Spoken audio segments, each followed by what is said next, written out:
The offering. The Galactic Concordat's gift arrived on a Tuesday morning, descending through Earth's atmosphere like a falling star gone wrong. Commander Sarah Chen watched from the launch platform as the alien vessel broke through the cloud cover, its hull a patchwork of metals that had clearly seen better centuries. "That can't be right," muttered Dr. James Rivera beside her, squinting through his tablet's augmented overlay. "The energy signatures are all wrong for a modern ship." Sarah said nothing, maintaining her diplomatic composure as befitting Earth's first starship commander. But inside, her heart sank. The vessel before them wasn't the advanced warship or exploration vessel they'd been promised. It was, by all appearances, a mining ship, and an ancient one at that. The ship settled onto the landing pad with a groan of protesting metal, steam hissing from vents that looked like they hadn't been serviced since before humans had electricity. The gathered crowd of dignitaries and press fell silent, their earlier excitement curdling into confusion and disappointment. The Concordat's ambassador, a towering insectoid being named Zaxtel, stepped forward with what passed for smugness among his species. "We present humanity with the Starweaver," he announced, mandibles clicking. "A vessel perfectly suited for a species taking its first steps into the galaxy." Sarah caught the underlying message clearly enough. "Here's your place in the cosmic hierarchy, humans. Know it well." "We are honored by your generosity," she replied, the diplomatic training taking over. But her mind was already racing ahead, calculating what this meant for their mission. They were supposed to represent Earth in galactic affairs, to prove humanity's worth as a spacefaring species. How were they supposed to do that in what amounted to an interstellar garbage scow? The initial inspection only confirmed their fears. The Starweaver's systems were antiquated by galactic standards, its reactor barely able to manage faster than light travel. The navigation computers spoke an ancient dialect that took their best linguists hours to decipher. Even the artificial gravity was spotty, creating random pockets of weightlessness throughout the ship. "They're setting us up to fail," Dr. Rivera declared during the first crew briefing, his usual optimism nowhere to be found. "This isn't a gift. It's a cosmic joke." Sarah studied the faces of her gathered crew. The best and brightest Earth had to offer, now stuck with technology that might as well have been steam-powered by galactic standards.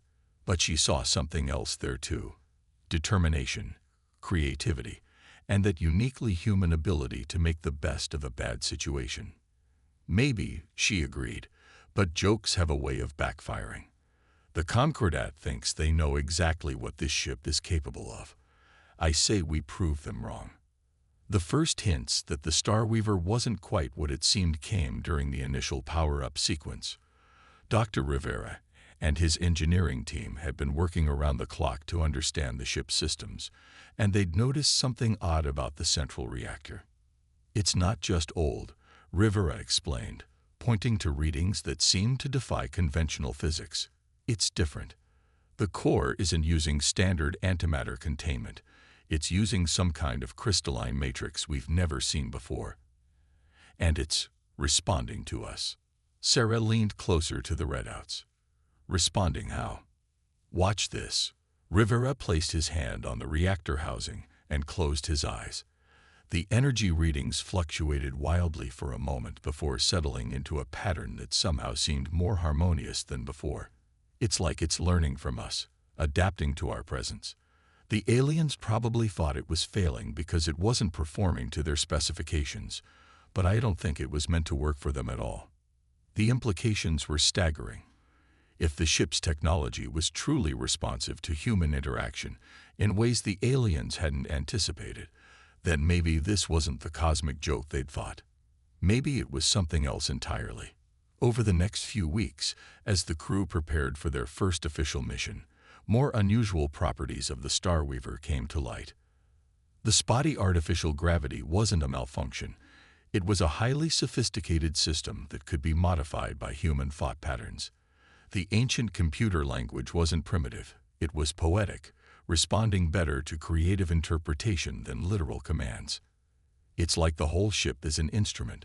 Lieutenant Maria Santos, their pilot, observed after a particularly successful navigation test, and we're learning to play it by ear. The Concordat observers watched their preparation with barely concealed amusement, clearly expecting the humans to give up in frustration.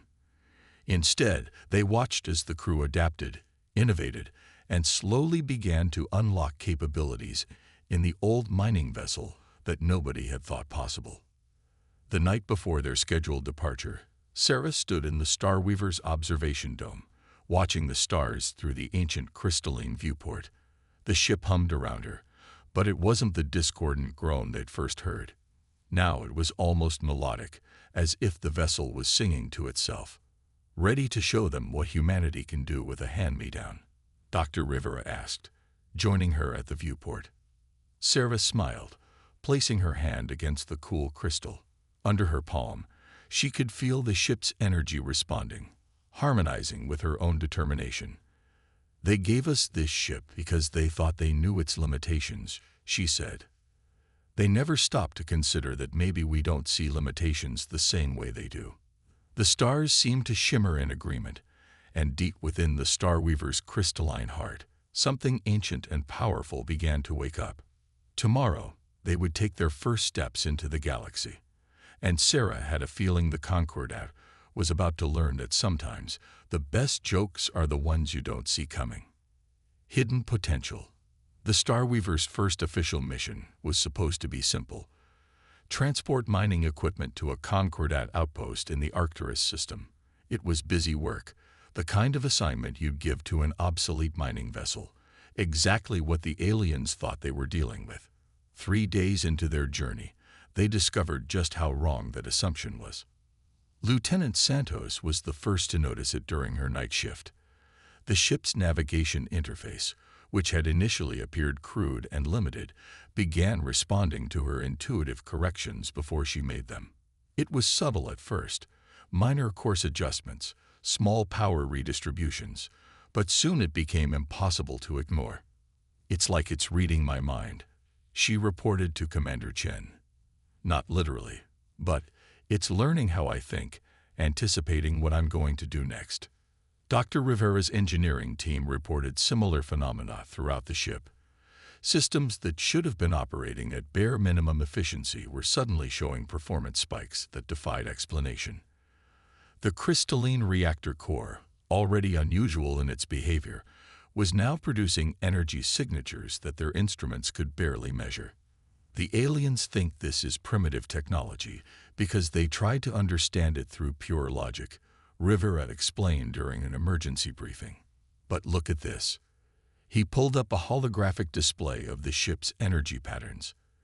"It's not running on logic, it's running on resonance. The whole ship is one giant crystalline circuit, and it's tuning itself to us." Sarah watched the display, mesmerized by the flowing patterns that seemed almost organic in their complexity. "Why us? Why didn't it respond this way to the aliens?" "Because they never gave it a chance," a new voice chimed in. Dr. Emily Chung, their xenorchaeologist, had been studying the ship's markings since their departure. "These symbols we thought were just maintenance logs. They're not technical specifications, they're poetry. Whoever built this ship, they weren't just engineers. They were artists." The revelation sparked a fundamental shift in how the crew approached their vessel. Instead of fighting against its apparent limitations, they began working with its unique properties. Lieutenant Santos stopped trying to force the navigation systems to behave like modern computers and started treating them like a musical instrument, finding a rhythm in the way the ship moved through space. The engineering team, led by Rivera, discovered that the ship's efficiency improved dramatically when they worked in harmony. Quite literally, they began humming while they worked, and the crystalline systems responded with increased power output.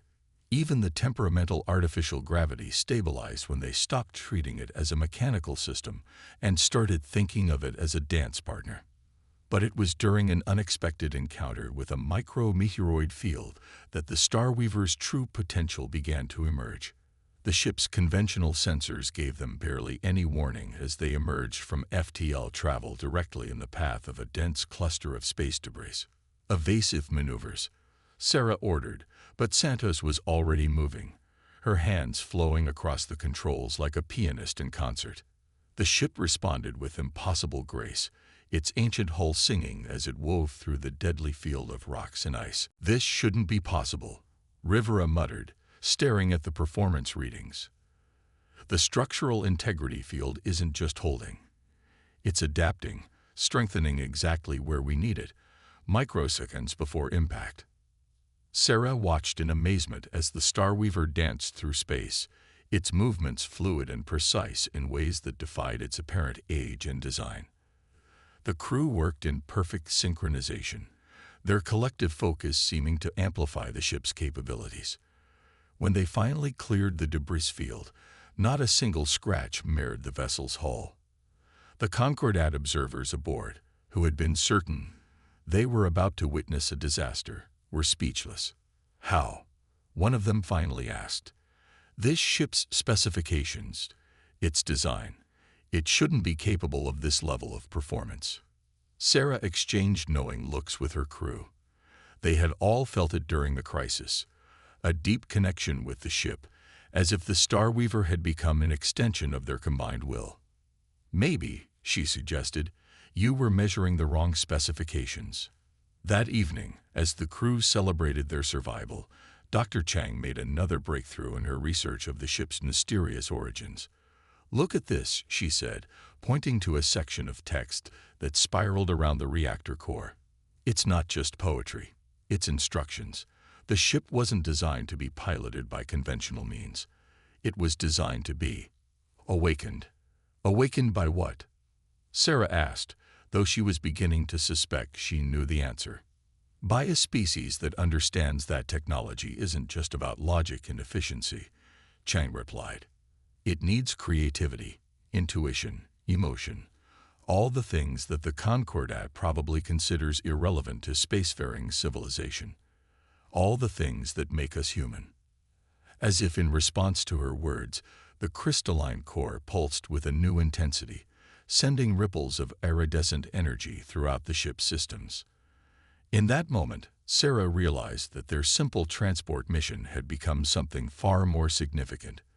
They weren't just learning to pilot an old mining vessel, they were rediscovering something ancient and powerful that had been waiting for exactly the right kind of consciousness to unlock its potential.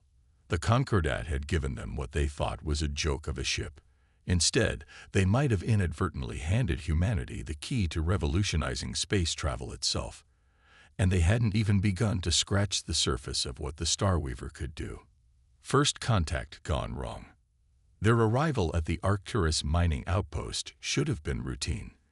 Instead, they emerged from FTL to find the station dark and silent, with no response to their hails. More worrying were the debris fields scattered around the facility, signs of a recent and violent conflict.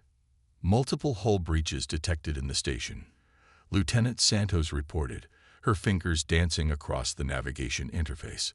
"Life support is minimal. And there's something else out there." Several somethings. The Starweaver's crystalline core pulsed with an urgent rhythm, and Sarah felt a familiar tension in her chest. Over the past weeks, she learned to trust these intuitive warnings. "Battle stations," she ordered, just as the first attackers decloaked. They were scavenger vessels, notorious pirates that preyed on isolated outposts. 3 sleek, modern warships, each one vastly outgunning what they believed the Starweaver to be capable of. Their command channel crackled with a harsh, clicking language. "They're demanding our immediate surrender," the communications officer translated. "They say they'll make it quick if we don't resist." Sarah exchanged glances with her crew. They'd never actually tested the Starweaver's combat capabilities. Their weapon systems appeared to be little more than mining lasers and debris clearance fields. But there was something about the way the ship's energy was flowing, almost eager. "Dr. Rivera," she called to engineering, "remember how you said the crystalline matrix responds to harmony? What happens if we try discord?" She could hear the smile in his voice. "Let's find out, Commander." The first scavenger ship launched a spread of plasma torpedoes, expecting an easy kill. Instead, the Starweaver moved like a leaf in the wind, its ancient hull humming with new energy. The crew felt it too. A surge of shared purpose, their consciousness linking with the ship's systems in ways they were only beginning to understand. "Those mining lasers," Santos called out, her hands flowing across the controls. "They're not just for cutting rock. Look at the crystalline refraction pattern." She was right. As the Starweaver's supposedly primitive weapons fired, the beams passed through a series of crystalline nodes throughout the hull, multiplying and intensifying. What emerged was not the weak mining laser the scavengers expected, but a coherent burst of energy that sliced through their lid-shift shields like they weren't even there. The pirates reeled in shock, their formation breaking. They'd expected to find an obsolete mining vessel, easy prey. Instead, they'd awakened something that defied their understanding of what a ship could be. But the real surprise came when they tried to coordinate their attack. The Starweaver's core pulsed with a new frequency, and suddenly the space around them seemed to ripple. The debris clearance fields, designed to push away space rocks, transformed into something entirely different. A web of gravitational distortions that caught the enemy ships in their own crossfire. "It's not just responding to us anymore," Dr. Chung observed in wonder. "It's anticipating, creating new configurations we haven't even thought of yet." The battle was over in minutes. 2 scavenger ships fled, their hulls scurred by weapons they couldn't comprehend. The third drifted powerless, its crew surrendering to what they now believed must be some kind of advanced prototype vessel, rather than the outdated mining ship it appeared to be. But there was no time to celebrate their victory. The mining stations still needed help, and their sensors showed life signs fading. What followed was a desperate rescue operation, with the Starweaver proving that its adaptability extended far beyond combat. The ship's crystalline systems reconfigured themselves to boost their rescue shuttle's capabilities. Mining beams became precision-cutting tools for accessing sealed compartments. The temperamental artificial gravity transformed into a controlled field that helped them evacuate injured survivors. Through it all, the connection between crew and ship grew stronger. They moved as one organism, each person's intuition and creativity amplified by the Starweaver's mysterious technology. Even the Concordat observers had stopped taking notes, simply watching in silent amazement as the humans and their primitive vessel accomplished what should have been impossible. Hours later, with the station's survivors safely aboard and emergency repairs underway, Sarah stood in the observation dome, watching the stars. The ship's hum had changed again, no longer the song of battle, but something more contemplative. "The Concordat's going to want an explanation for this," Dr. Rivera said, joining her at the viewport. "We just proved that their understanding of this technology was completely wrong." "Let them wonder," Sarah replied, placing her hand against the crystal. Under her touch, patterns of light danced through the transparent material, responding to her thoughts. "We're just beginning to understand what we have here, and I have a feeling the Starweaver has been waiting a very long time to show us what it can really do." The ship's core pulsed in agreement, sending ripples of iridescent energy through its crystalline circuits. They had passed their first real test, but Sarah knew it wouldn't be the last. The galaxy was about to learn that humanity's greatest strength wasn't in their weapons or their technology. It was in their ability to see potential where others saw only limitations. And somewhere in the depths of space, ancient powers were stirring, awakened by the song of a ship that was finally being played the way it was meant to be. The awakening. News of the Starweaver's performance at Arcturus spread through the Concordat like wildfire. The footage of an obsolete mining vessel outmaneuvering modern warships sent shockwaves through the galactic community. But it wasn't just the combat capabilities that disturbed them. It was the way the ship moved, the impossible readings their sensors recorded, and most of all, the growing realization that they had completely misunderstood what they'd given to humanity. The Concordat High Council convened an emergency session, with Zax Tell facing harsh questioning from his peers. "You assured us this vessel was harmless," the Grand Arbiter clicked, their crystalline eyes flashing with concern. A primitive mining ship to keep the humans occupied while we assess their true potential. Instead, they've awakened something we don't understand. Before Zaxtel could respond, new reports arrived from the frontier. The Starweaver had been spotted responding to another distress call, this time from a research station caught in the gravitational tide of a collapsing star. What they witnessed defied explanation. Aboard the Starweaver, Commander Chen and her crew had reached a new level of synchronization with their vessel.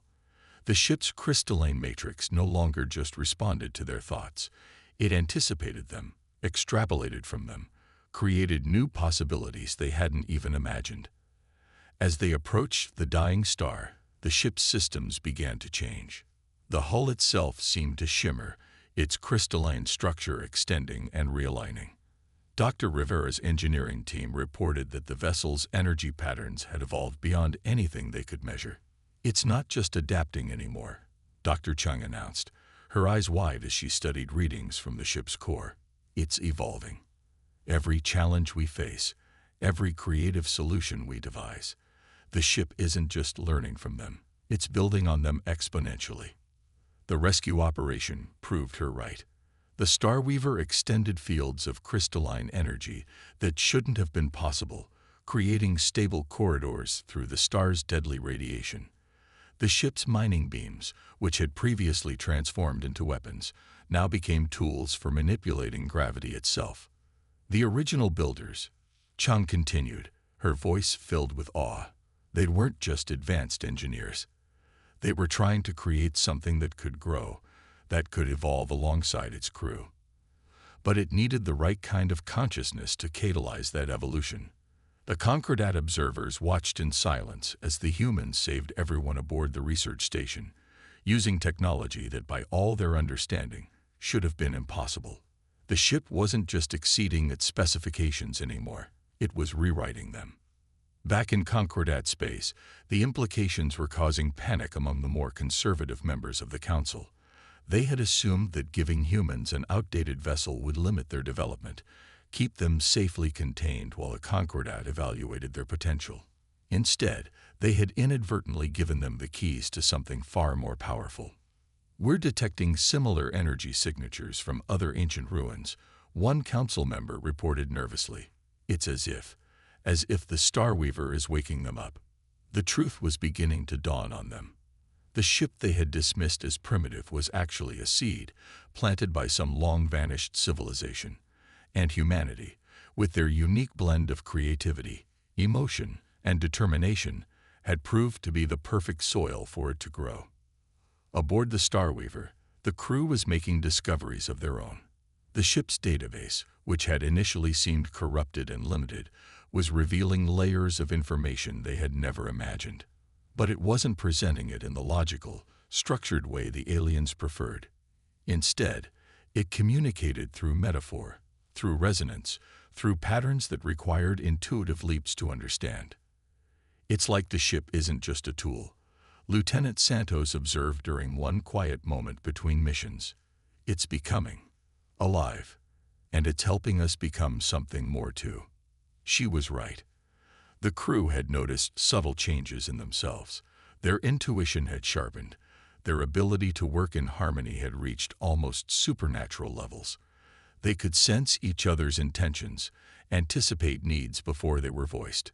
The ship's crystalline consciousness had become a bridge between them, amplifying their human qualities rather than suppressing them. Sarah stood on the bridge, watching her crew work with an efficiency that would have seemed impossible just months ago.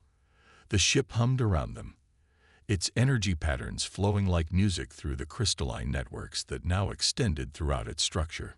"They thought they were giving us a relic," she mused, "but they actually gave us a key to understanding technology in a completely different way." Dr. Rivera nodded, his hands dancing across engineering controls that responded more to intention than physical touch. "The question is, what door is it opening? And are we ready for what's on the other side?" The answer came sooner than any of them expected. Deep in the ship's core, patterns were forming that echoed across space, reaching out to other sleeping ruins of the ancient civilization. The Starweaver wasn't just awakening. It was calling out, sending a signal that had waited millennia to be transmitted. And somewhere in the darkness between the stars, something was answering. Paradigm shift. The Concordat's worst fears were realized in the Vega sector. What began as a routine patrol for the Starweaver turned into a moment that would reshape galactic civilization forever. The ship's crystalline core had been pulsing with increasing intensity for days, its energy patterns forming complex harmonies that even the crew didn't fully understand. "It's like it's searching for something," Dr. Chung said, studying the mysterious signals. "Or maybe, something's searching for us." They found it in orbit around a dying red dwarf, a massive structure that had been invisible to conventional sensors for millennia. As the Starweaver approached, the ancient installation began to awaken, its crystalline surfaces reflecting the light of the dying star in patterns that matched the ship's resonance perfectly. "It's not just similar technology," Dr. Rivera breathed, watching the readings spike across his instruments. "It's the same. The Starweaver, it's a key, just like we thought. But not just to understanding the technology. It's a literal key." The Concordat observers aboard watched in mounting anxiety as the human crew did something their own species had never even considered. They listened to the harmony between ship and station, felt the patterns in the energy flows, and began to respond in kind. The connection, when it happened, transformed everything. The ancient station's databases opened to them, not in the rigid logical formats the Concordat preferred, but in waves of insight and understanding that flowed directly into human consciousness through the Starweaver's crystalline matrix. "They called themselves the Resonance," Dr. Chang announced, her voice filled with wonder as she interpreted the flood of information. "They weren't just advanced, they understood technology in a completely different way. They saw it as an extension of consciousness itself, something that could grow and evolve along with its users." "But why did they disappear?" Sarah asked, though part of her already knew the answer. "They didn't disappear," Chang replied. "They transcended. Their technology wasn't about domination or efficiency. It was about growth, about reaching the next stage of evolution. But they couldn't complete the process alone. They needed catalysts. They needed us," Lieutenant Santos finished, her hands moving instinctively across the ship's controls, drawing forth harmonies that seemed to make reality itself shiver. "They needed a species that could bridge the gap between logic and intuition, between technology and consciousness." The Concordat High Council received the reports with growing alarm. All across the galaxy, other ancient installations were awakening, responding to the song that humanity and the Starweaver had begun. Their carefully ordered understanding of the universe was unraveling. "We have to stop this," the Grand Arbiter declared. "If we lose control of technology itself." But Zaxtel, watching the feeds from the Starweaver, finally understood what they had missed. "We never had control," he clicked softly. "We just thought we did. We've been using fragments of resonant technology for millennia, never understanding what it really was, forcing it to work in ways it was never meant to." The transformation was already beginning. The Starweaver was no longer just a ship. It had become a nexus, a meeting point between human consciousness and the ancient resonant technology. Through it, humanity was showing the galaxy a new way forward, one that didn't rely on dominance or rigid hierarchy, but on harmony and growth. Other species began to notice. Some were frightened, others fascinated. But they couldn't deny the results. Ships and stations that interfaced with human crews began to exhibit similar transformations, their technology awakening to new possibilities, becoming more than the sum of their parts. "They think we've discovered some kind of superweapon," Sarah observed, watching the reactions spread across the galaxy. "They don't understand that it's not about power at all." She stood in the Starweaver's observation dome, but now the crystalline viewport showed her more than just visible light. She could see the currents of energy flowing through space, the resonance patterns that connected all things. The ship had changed them, yes, but only by awakening what was already there, the uniquely human ability to dream, to create, to see patterns in chaos and possibility in limitations. So what happens now? Lieutenant Santos asked, her consciousness partly merged with the ship's systems, feeling the harmonies of space in a way no human had ever experienced before. Now, Sarah replied, we show them what humanity has always been best at, not conquering or controlling, but connecting, growing, learning. The resonance didn't choose us because we were powerful. They chose us because we never stop asking, what if? The Starweaver's core pulsed with agreement, its energy patterns rippling out across space. Around them, the galaxy was changing, awakening to new possibilities. The joke ship, the cast-off piece of mining equipment that the Concordat had given humanity as an insult, had become exactly what its ancient creators had intended, not a tool of power, but a bridge to the next stage of evolution. And humanity, with their dreams and their determination, their creativity and their courage, were leading the way, not through force or dominance, but through their unique ability to see the music in the mathematics, the art in the engineering, the potential for growth in everything they touched. The next chapter of galactic history was beginning, and it would be written not in the language of power and control, but in the harmonies of consciousness and technology working together, growing together, evolving together into something entirely new. The stars themselves seemed to sing with the possibility of it all.